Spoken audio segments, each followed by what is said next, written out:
I'm breathing underwater. I'm weightless through space. I'm soaring like an eagle all over this place. Creatures most will never see are waiting there to look at me, and all I gotta do is breathe underwater. The Seaview is at an underwater facility supplying power for a certain project. You'll have to tell Vanden. The world has a right to know of our discovery.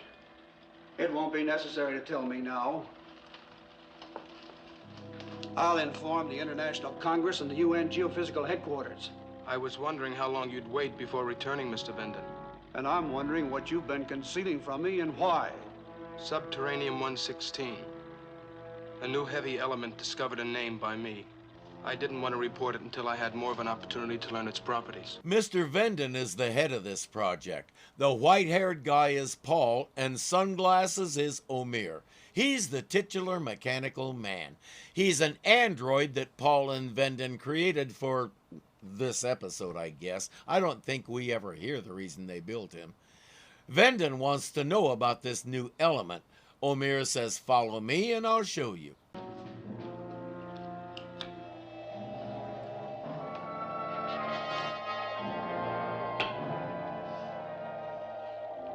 This element is present in the drill core, inert until refined, compressed and hit for 1 minute by a 500,000 volt charge.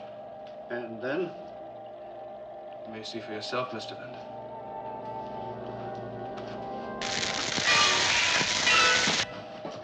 Looks like they forgot to program in the 3 laws of robotics. In fact, he has no moral compass at all. What he wants is paramount. He locks the door and starts the blocks moving toward each other. See that box that he carried one of them in? Grab that and use it to knock the thing loose. He won't think of that.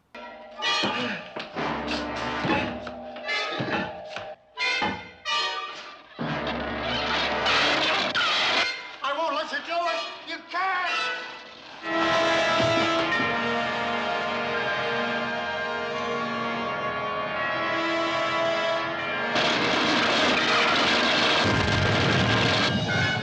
Vanden died from something we've seen many times, panic. If he had kept his head, he might have found something to stop all that, but he didn't.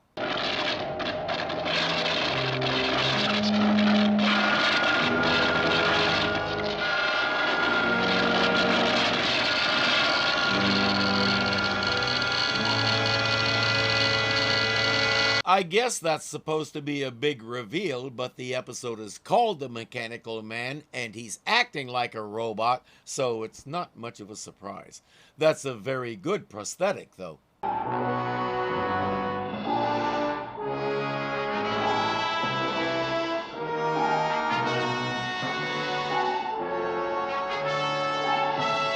That's the drilling rig that he used to discover the new element. Every time he exposes himself to this stuff, he comes away with more power. When Irwin cast James Darren in the time tunnel, a lot of people laughed. He wasn't a serious actor, he did fluff.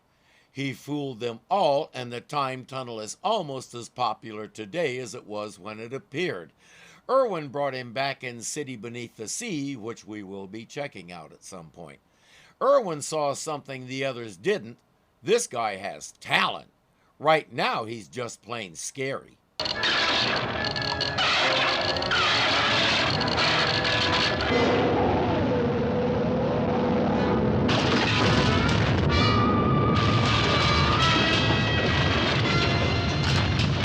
They have no idea what's causing this, and their instruments show nothing. It stops when Omer shuts off his machinery. I have created energy, Paul. Pure energy. You've also killed a man. I shall feed upon it, be nourished by it. I shall possess the power of the sun. The power of the devil? What kind of a monster have I created? You expected what? Why should he care what happens to humans? You forgot to include that circuit, remember? Soon we will have power beyond imagination. Who will have? The world or you? I will have it. And with it, I will begin a new era. An era in which creatures of genius will dominate. Geniuses like him, of course, with himself at the head of them. Vanden's dead. Dead? How'd that happen? Oh, he was in a sea lock, and just as he was going into a shuttlecraft, the turbulence hit. Both he and the craft disappeared without a trace. Cool story, bro, and they're buying it. Seems to me he should take the Seaview, or at least the flying sub, and go look for them. Did Omer have a report on the drill head or shaft? It says there's no damage. Let's check it anyway.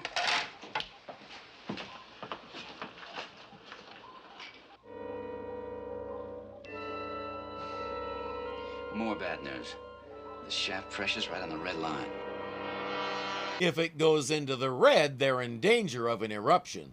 You know what that could mean? Earthquakes, tidal waves, volcanic action. Just barely in the safe area. And it's gonna stay that way. Sparks? Aye, sir. Call Mr. Omer. Tell him I'd like him to come aboard the Seaview for a meeting. Omer has a gauge just like theirs. Is he paying attention to it?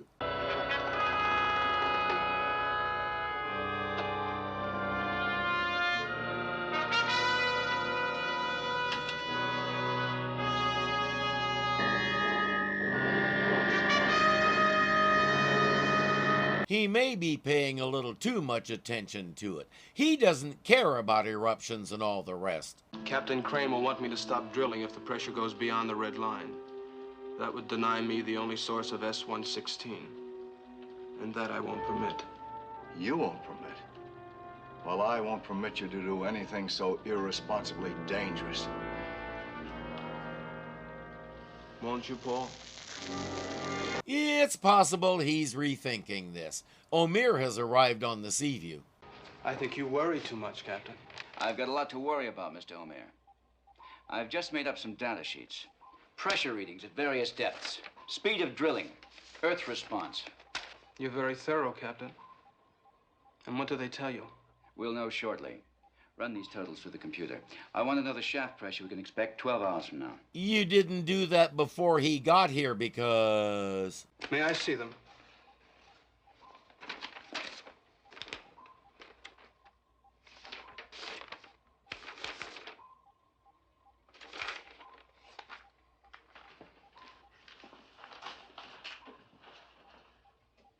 The shaft pressure reading will be 5,616 in 12 hours. He didn't want Captain Crane to see his eyes spinning numbers like a slot machine. Is that about right, Chip? I couldn't say, sir. The computer and I aren't as fast as Mr. Omer. It won't be about right, Captain. It will be exact. What do you base that on? Experience, special knowledge, an educated guess. Mr. Omer was exactly right. Do they know what Omer is? Let's make a deal, Captain. If that shaft pressure does not begin to drop within 2 hours, we'll stop drilling. If it does drop, we'll continue. Is that fair? Yes. If Admiral Nelson and Geophysical Headquarters agree. They will. Admiral Nelson isn't in this episode, just as he wasn't in the last one. As I understand it, Richard Basehart got sick during production of the previous episode and had to use a stand-in to finish filming. It was bad enough that he missed the next two, this being one of them. I don't know what he had, but I have a fair idea that it takes something that hits like a freight train to keep an actor of his caliber from the set. I ask only one favor. Oh, what's that? Let me look at your prime circuits, just to be sure that shakeup hasn't damaged them so you'll get false readings. All right. Show Mr. Omer what he needs to see. He spends a few seconds alone with those circuits, and surprise, the pressure is in the green and holding. Again, I ask, do they know what he is? An emergency message from Geophysical Headquarters. In view of lower shaft pressure, continue drilling. As if he couldn't see that coming. Captain Crane is skeptical. He needs an explanation for why the pressure just suddenly dropped. Neither he nor Chip will consider the idea that Omer dinked with the circuits when he was in there. The staff pressure is 6199. Don't you understand the risk you're taking? Don't you know the violence you can let loose on the world? Certainly I know. You know there's going to be an eruption? I know that soon I will have in my grasp the unlimited power to rule the universe. As I've said before, the universe is a big place. Explain to me how much rule you have over Alpha Centauri.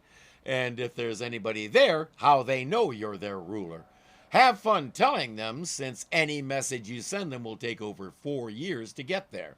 By then, Captain Crane will have kicked your plastic caboose and shut you down, so the whole thing will be academic anyway.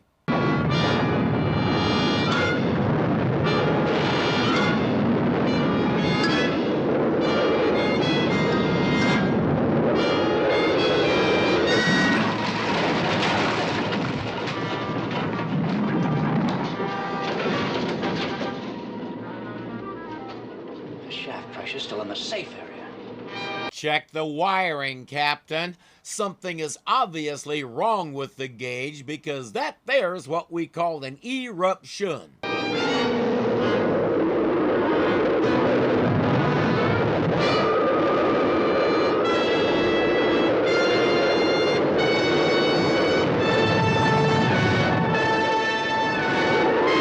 And that there is what we call a busted drill. Crane and Morton are watching on the nose camera, and they don't like what they're seeing. They get Omer on the line. We're having a little excitement, aren't we, Captain? Too much, Mr. Omer. How do you explain that explosion? The pressure dial was in the safe area. Who can say? A faulty diaphragm in the sensor at the drill casing, possibly. I could suggest a dozen malfunctions, but in any case, it's not serious. I don't believe that. Why not? We've pierced the pressure dome. The eruption will soon subside.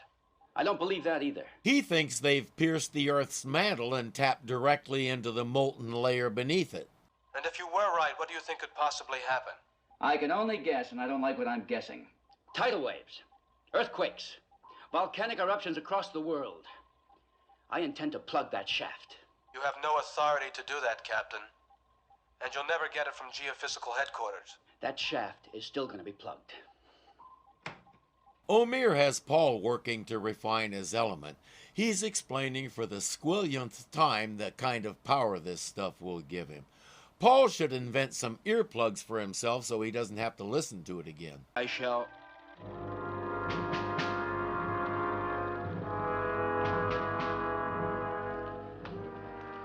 Captain Crane is trying to contact Van Druten of Geophysical Headquarters. How do you know that? We have no direct radio or communication system that would... Telepathy. I didn't build that into your circuitry. There is nothing I cannot build into myself, Paul. I want to know what that circuit looks like. He's not worried about the call. It should not be necessary to inform you that all communication, sound, electronic, telepathy, is all a matter of wavelengths. I am now tuned into their electronic wavelength. It is a simple matter to adjust myself to Van Druten's brainwaves. In my CB days, we used to say that someone who had a really weak radio had a 10-9 station. Mr. Van Druten has a 10-9 brain. Captain, according to the reports I've received, there have been some new developments out there. Some pretty dangerous ones. We cut through the Earth's mantle, and the shaft erupted. Which means some pretty drastic action had better be taken right now. I couldn't agree more, sir. Very well, Captain. Well, it's obvious. Well,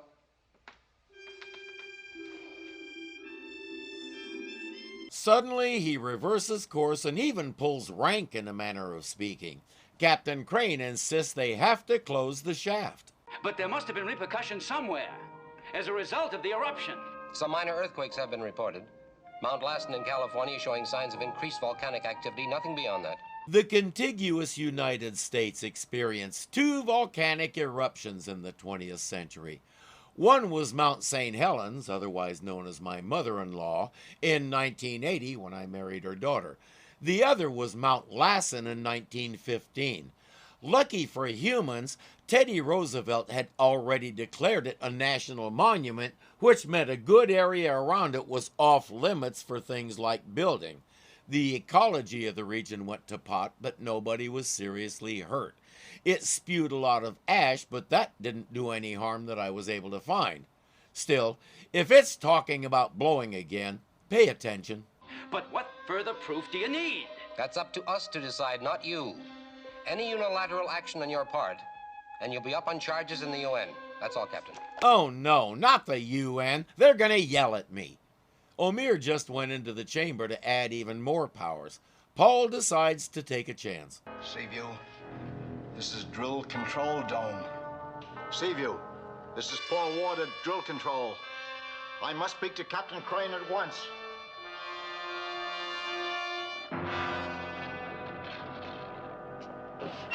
No, Omer.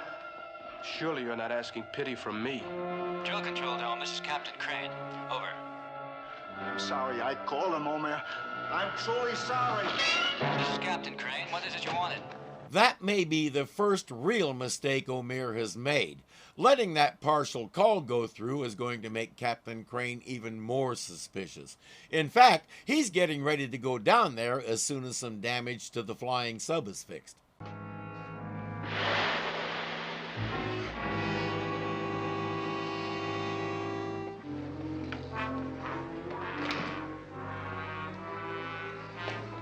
Mr. O'Meara.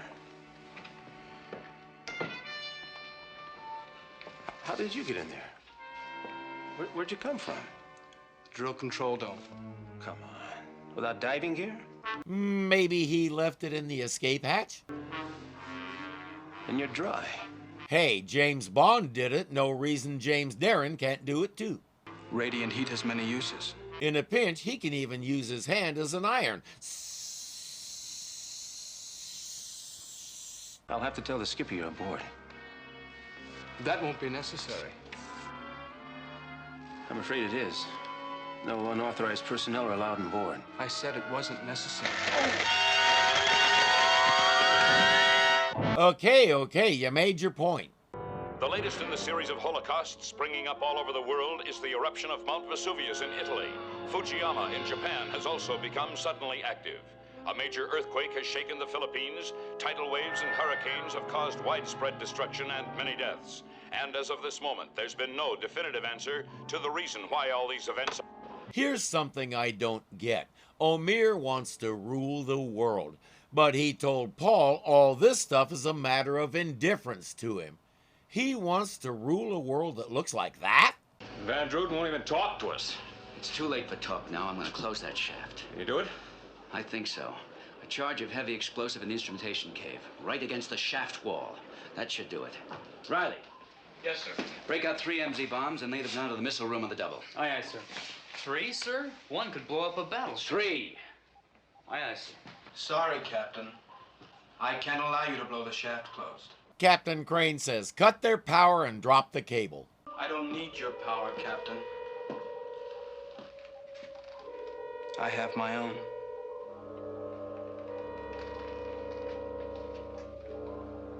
Permit me to demonstrate.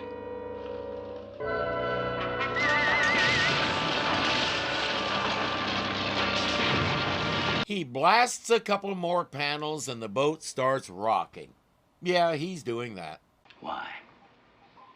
Tell me why. To have and control pure energy. To use it as it should be used. To reward the good men or nations. And to punish the evil. What good and evil men? He says it'll take 10 to 12 days to get the rest of his element. By then there won't be any men, or women, or even mannequins. Who decides? Who names the good, the evil? I do.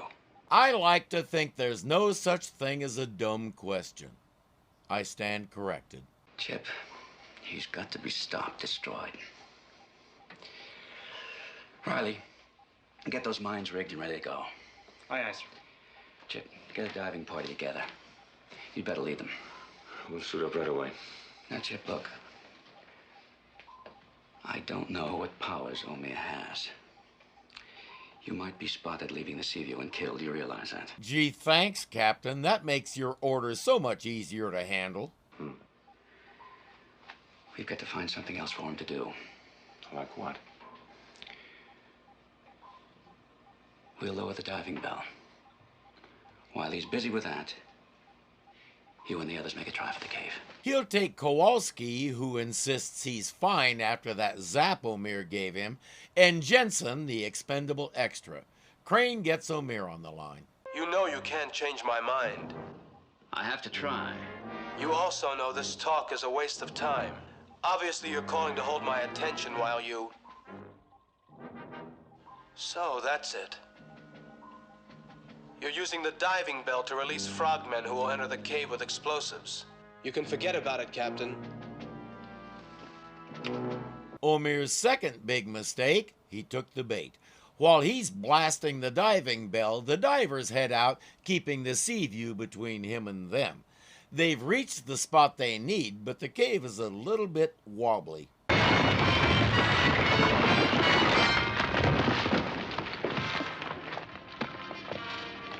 Mr. Morton, my fault started the detonating timer. It's set for an hour, so they should be able to get out of there in plenty of time.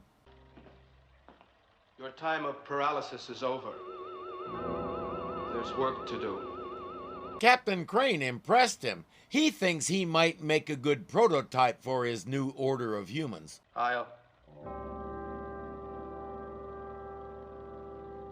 Captain Crane is even more clever than I thought. The diving bell was only a diversion. His third big mistake, taking too long to discover that. The bombs are in the cave and the timers are running.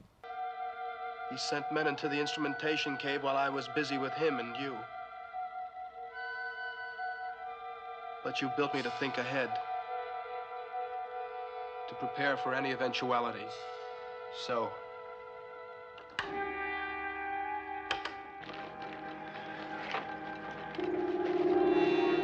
a force field at each door is also running. They're trapped with their own bombs.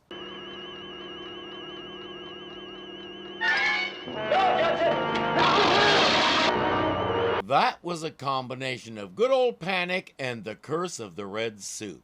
So why doesn't it ever get Kowalski? He fools it. His suit isn't really red, it's green. He had to paint it red because it kept disappearing. We're too far from the wall to assure closure of the shaft if the bombs explode here. Just hang on. I'll do what I can. Yes, it could all be for nothing because they're in the wrong place. what is it now, Captain? I want to bargain with you. Interesting. You have Commander Morton trapped in the instrumentation cave. Quite true. I want him and the others out of there. In exchange, I'll give you men from the Seaview to mine Subterraneum 116. 50 men in scuba gear can mine 100 times what your equipment can. Hold on, is he talking about sending 50 men into that eruption? The idea has some merit, Captain. You can get all the elements you want in a shorter time. Then we can close the shaft before any more damage is done. I'll accept your offer on one condition. What's that? I want Commander Morton to organize the mining. And I want you here as hostage. It's a deal. In the cave, Mr. Morton has an idea. They're both carrying laser pistols, so maybe if they hit it enough, they can blast one of the electrodes and at least get the bombs in the right spot. We'll keep firing. Somebody's got to give that thing or us. It takes almost every speck of juice in both pistols, but they manage to blow it up. They get the bombs in place. Where's your assistant?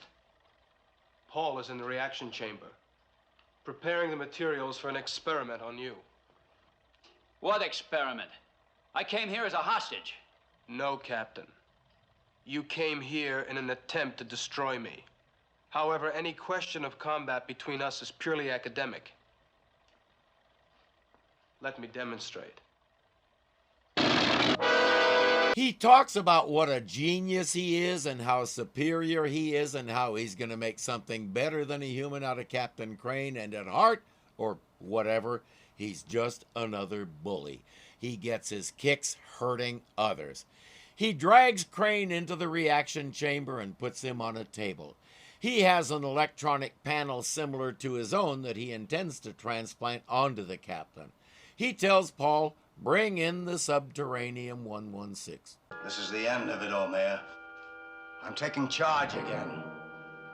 Unless you agree to do as I say, I'll bring these cubes together and release the energy. It won't work, Paul. The energy will only feed me, not destroy me. Before you could paralyze me, I can bring them together. You may not be destroyed, but your refining process will. I have a suggestion for Captain Crane. Bigger pockets. I'll risk losing the refining process if I have to. Now give me those cubes or I'll kill you.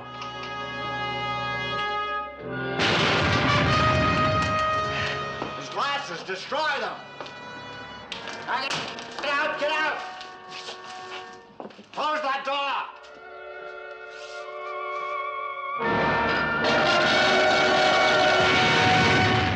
Omer was mistaken, he disintegrated.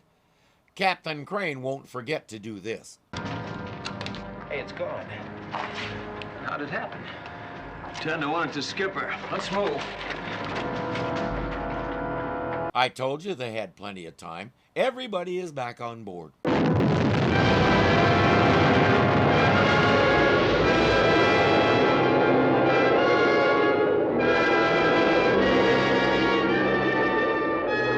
Now for the best news of all. That's good news, Admiral.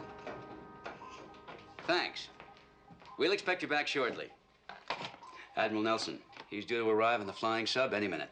Great. Richard Basehart is feeling better and will be back next week. Even better, he says the earthquakes and volcanic action are subsiding all over the world. It was a little too close for my taste, Lee. I still don't understand how Omar wasn't killed by the energy instead of feeding on it. His eyes. They were photosensory cells. That's why he wore those dark glasses when he was exposed to the energy. You see, without them, the energy penetrated the cells and destroyed him. So if his eyes were protected, he could absorb the energy and get more powerful, but if it hit him in the eyes, he's toast. Makes sense to me. Doing Gidget with Sandra Dee gave James Darren a reputation as a less than serious actor, and he had to work to overcome it. But he did, and we're seeing part of the process. He still keeps a foot in the door. He did a part in a TV show as recently as 2017. I didn't doubt that he was an out-of-control, egocentric android for 1 second. He played it as perfectly as it could be done. Both Captain Crane and Mr. Morton got to shine a little more than usual, and Kowalski proved that not all red suits are doomed. It won't get much better than that. Until next week. I'm breathing underwater, I'm weightless through space. I'm soaring like an eagle all over this place. Creatures most will never see are waiting there to look at me, and all I gotta do is breathe underwater.